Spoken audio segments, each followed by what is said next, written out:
Syria, Yemen और Libya के बाद भारत दुनिया का चौथा वो देश है जहां पर सबसे ज्यादा दंगे होते हैं। सोमवार को मेवात के नू इलाके में एक धार्मिक यात्रा निकाली जा रही थी। अचानक दो समुदायों में तनाव हुआ और उसके बाद वहां पर हिंसा, आगजनी, पत्थरबाजी और फायरिंग शुरू हो गई। इतिहास का सबसे बड़ा और खतरनाक दंगा भी भारत में हुआ। जब 1947 में भारत पाकिस्तान का विभाजन हुआ तो तकरीबन 20 लाख लोगों ने अपनी जान गंवाई और ये दंगे आज भी हो रहे हैं और कई मासूम और बेगुनाह लोग इसमें अपनी जान गंवा रहे हैं। लेकिन आखिर भारत में इतने दंगे क्यों फैल रहे हैं?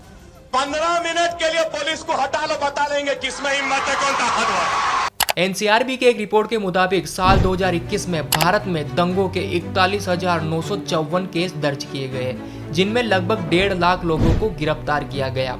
लेकिन इनमें से कितनों को सजा मिली, किसे पता। 2017 से लेकर 2023 के बीच में ऐसा एक भी साल नहीं गुजरा जिस साल सांप्रदायिक दंगे ना हुए हो। 2021 में सांप्रदायिक दंगों के 857 केस दर्ज किए गए। अरे भैया इतने पीछे क्यों जाना, अभी हाल का ही टाइम उठा के देख लो। पहले पश्चिम बंगाल में दंगे हुए, फिर राजस्थान में दंगे हुए, उसके बाद में मणिपुर में हुए और अब हरियाणा में चल रहे हैं और कल को फिर खबर आएगी कि फला राज्य में दंगे चल रहे हैं। क्या आप जानते हैं भारत में सांप्रदायिक दंगों के केवल 6% आरोपियों को ही सजा मिलती है और जो इन दंगों को भड़काते हैं उनमें से केवल 3% आरोपी ही पकड़े जाते हैं। बाकी का तो पता ही नहीं, आराम से खुले में घूम रहे होते हैं। अपना काम बनता, बाहर में जाई जनता। दिखाता है कहीं अमित शाह के साथ फोटो खिंचवा रहा है, कहीं अरुण जेटली के साथ फोटो खिंचवा रहा है। क्या डराना चाहता है ये मेवातियों को कि मैं इतना बड़ा आदमी हूँ? अब के मंत्री याद रखना, ये मेवात गए, इसकी प्यास सी ना पड़ी तो मेवात के हमसे कौन खाएगा। हर्ष मंदर जो कि एक आईएएस ऑफिसर है, वो अपने एक इंटरव्यू में बताते हैं कि दंगे करने के लिए आपको 3 चीजों की जरूरत पड़ेगी। पहली, नफरत पैदा करना, जैसे ये किसी फैक्ट्री में बनती हो। नंबर 2, हथियार। अगर आपको दंगे छोटे लेवल पर करने हैं तो आपको ईंट, पत्थर और डंडों की जरूरत पड़ेगी। हाँ, अगर आपको ये दंगे बड़े स्तर पर करने हैं तो फिर आपको पेट्रोल बम, गैस सिलेंडर और बंदूकों की जरूरत पड़ेगी। और तीसरा, पुलिस और प्रशासन, जिसके सहयोग के बिना ये मुमकिन नहीं है। अब भैया ये मेरा कहना नहीं है, ये आईएएस हर्ष मंदर का मानना है। कल को तुम मेरे खिलाफ एक्शन लेने लग जाओ। क्या तुम्हें लगता है कि दंगे अचानक हो जाते हैं?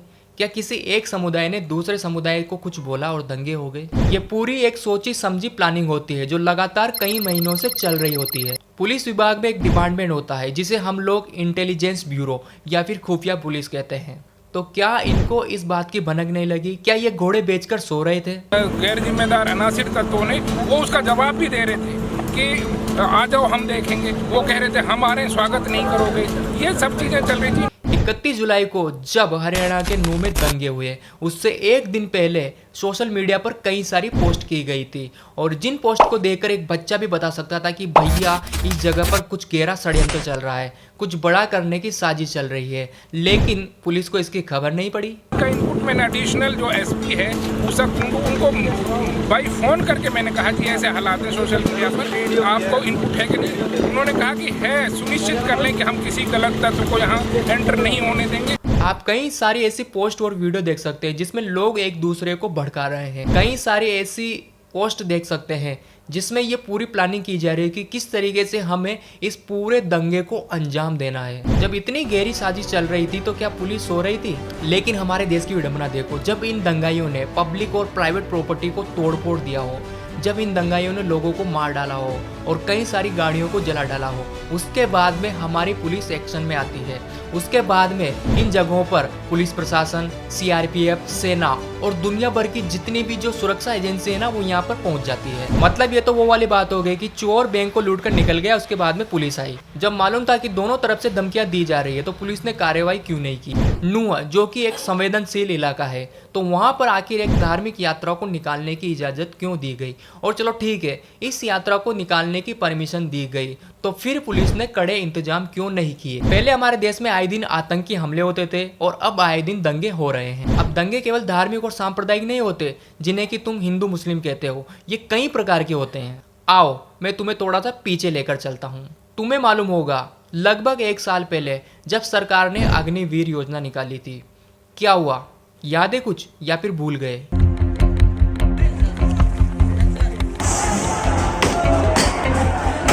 नहीं, मुझे बताओ भैया, आखिर ये तुम्हारा कैसा विरोध था?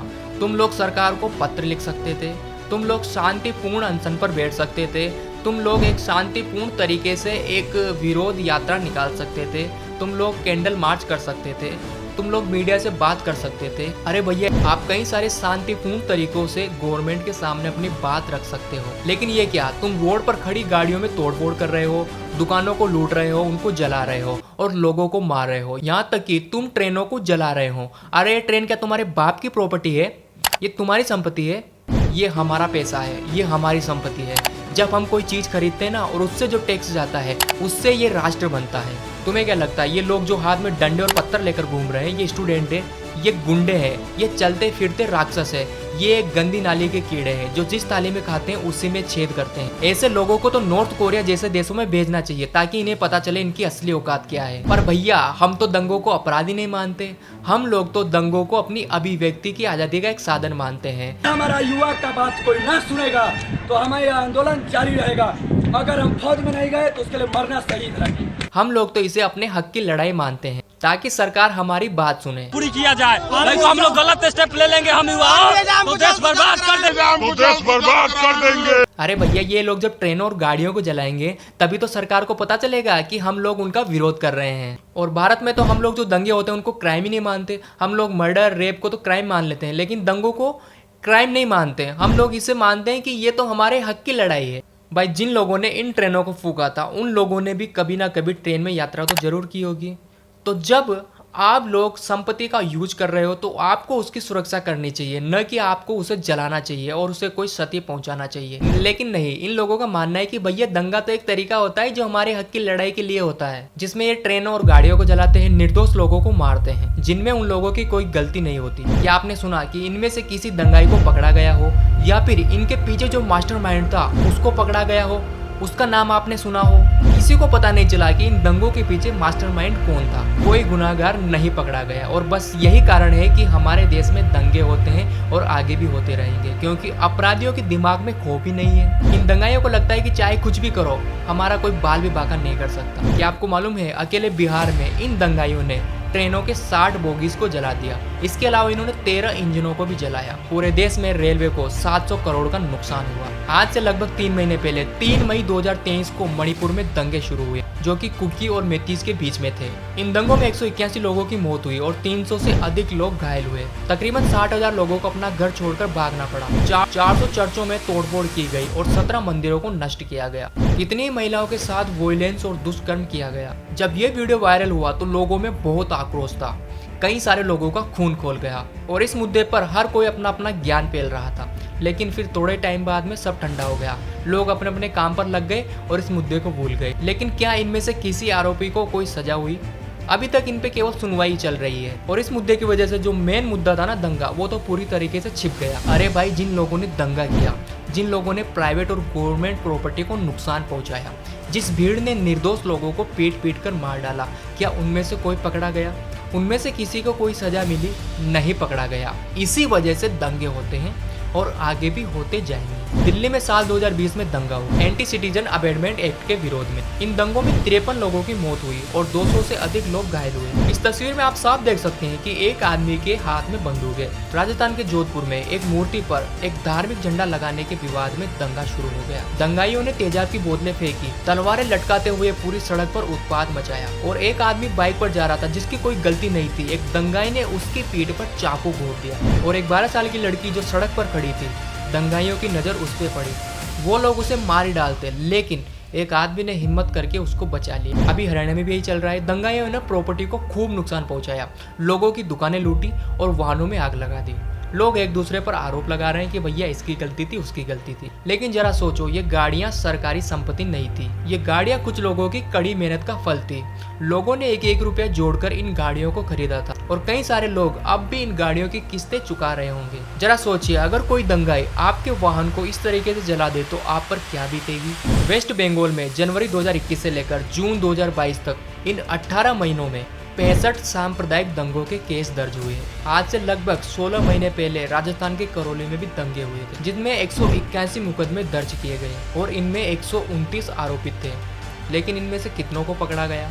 आओ अब मैं तुम्हें कुछ दिखाता हूँ। ये एक लिस्ट है जिसमें सबसे ज्यादा दंगे होने वाले राज्यों में हरियाणा, महाराष्ट्र, उत्तराखंड, कर्नाटक और जम्मू कश्मीर, ये 5 राज्य शामिल हैं। लेकिन आपने एक बात नोटिस की, इसमें उत्तर प्रदेश 17वें नंबर पर है। आखिर क्यों उत्तर प्रदेश में दंगों का परसेंटेज इतना कम है? जबकि भैया उत्तर प्रदेश तो फेमस ही गुंडों के लिए है। उत्तर प्रदेश में हिंसा होना आम बात है और कुछ समय पहले तो यूपी में आए दिन दंगे होते रहते थे। लेकिन अब क्या, अब इतनी शांति और सन्नाटा क्यों पस रहा है? अब उत्तर प्रदेश में दंगे क्यों नहीं होते? क्यों उत्तर प्रदेश में दंगे ना के बराबर? क्योंकि वहाँ इनका पाप है, योगी आदित्यनाथ। एक गर्मी जो अभी दिखाई दे रही है ना, ये सब शांत हो जाएगी इसके बाद। तो मैं मई और जून में भी इसको बहुत शिमला बना देता हूँ। साल 2020 जब उत्तर प्रदेश में दंगे हुए थे और इन दंगाइयों ने गवर्नमेंट प्रॉपर्टी को जो नुकसान पहुंचाया था ना, उसके बाद में सरकार ने इन लोगों की सीसीटीवी फुटेज और अन्य जो मीडिया थी उनके माध्यम से इन लोगों को सर्च किया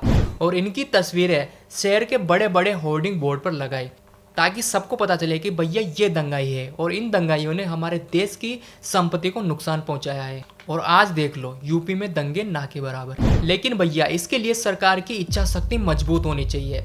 अगर गवर्नमेंट तगड़ा एक्शन लेती है ना तो ये दंगे होना बिल्कुल बंद हो जाएंगे। अगर सरकार चाहे तो पूरी तरीके से इन दंगों को रोक सकती है, लेकिन हमारा सिस्टम कमजोर है, हमारा कानून दकियानूसी है। हमारे यहाँ का कानून इतना बेकार है ना कि जब कोई अपराधी अपराध कर देता है तो उसे सजा देने में कई साल लग जाते हैं और इसी वजह से क्रिमिनल के मन में खौफ नहीं है। सरकार को अब जो हमारा कानून है ना उसमें बदलाव लाना चाहिए। अब हमें वही पुराने घिसे पिटे कानून को नहीं चलाना चाहिए। हमें जो अलग अलग देशों की जो कानून की पुस्तकें हैं उनमें से कई चीज़ों को हमारे यहाँ पर लाना होगा। लेकिन ये हमारे देश की विडंबना है कि जब भी सरकार कुछ इस तरीके का कानून लाती है, जब भी सरकार कुछ इस तरीके का कठोर एक्शन लेना चाहती है तो हमारी विपक्ष की पार्टियां उसका विरोध करती है। अरे भैया जब कोई अच्छी चीज़ बन रही है तो कम से कम उसका तो सपोर्ट करो। तो जब तक हमारे देश में क्रिमिनल के मन में जो खौफ है वो पैदा नहीं होगा तब तक ये लोग दंगे करते रहेंगे। सरकार को कुछ ऐसा कानून लाना चाहिए कि जो भी इस तरीके के दंगे करते हैं, जो भी प्रॉपर्टी को नुकसान पहुंचाते हैं, ऐसे लोगों को देखते ही गोली मार देना चाहिए। दंगाई का धर्म मत देखो कि भैया ये हिंदू है या मुसलमान। हमारे देश में बस यही चलता है, हिंदू मुस्लिम एजेंडा लोग पहले ही ढूंढ लेते हैं। अच्छा ये हिंदू है, इसने ऐसा किया तो भैया इसके खिलाफ आवाज उठाओ। अच्छा ये दंगाई मुसलमान है, अरे भैया ये तो हमारा भाई, इसने जो भी किया अच्छा किया। लेकिन एक बात कान खोलकर सुन लो, वो सिर्फ एक दंगाई है, क्योंकि ऐसे लोगों की वजह से ही दंगा भड़कता। और यकीन मानिए किसी दिन आपके घर का कोई सदस्य भी इन दंगों की चपेट में आ सकता है जिसकी कोई गलती नहीं होगी, लेकिन इन दंगों की वजह से वो शायद अपनी जान गंवाए। वो सिर्फ दंगाई है, वो सिर्फ इंसानियत का दुश्मन है। और जो भैया हमारे देश का नहीं, जो हमारे देश की प्रॉपर्टी को नुकसान पहुंचाता है वो हमारे किस काम का। ऐसे लोगों को तो मार देना चाहिए। और देखो जब तक सरकार इनके खिलाफ कोई कठोर एक्शन नहीं लेगी, जब तक इन दंगाइयों को सजा नहीं मिलेगी, तब तक हमारे देश में दंगे होते रहेंगे। दंगाइयों को उनकी औकात पता लगनी चाहिए, तभी इस देश का कुछ हो सकता है। और अगर आपके पास किसी भी तरीके की दंगे की कोई इन्फॉर्मेशन है तो आप उसे पुलिस और सरकार को दीजिए, ताकि आगे इस तरीके के दंगे ना हो, हमारे गवर्नमेंट और प्राइवेट प्रॉपर्टी को कोई नुकसान नहीं पहुंचे और हमारा देश सेफ रहे। तो मिलते हैं अगले वीडियो में, तब तक के लिए जय हिंद।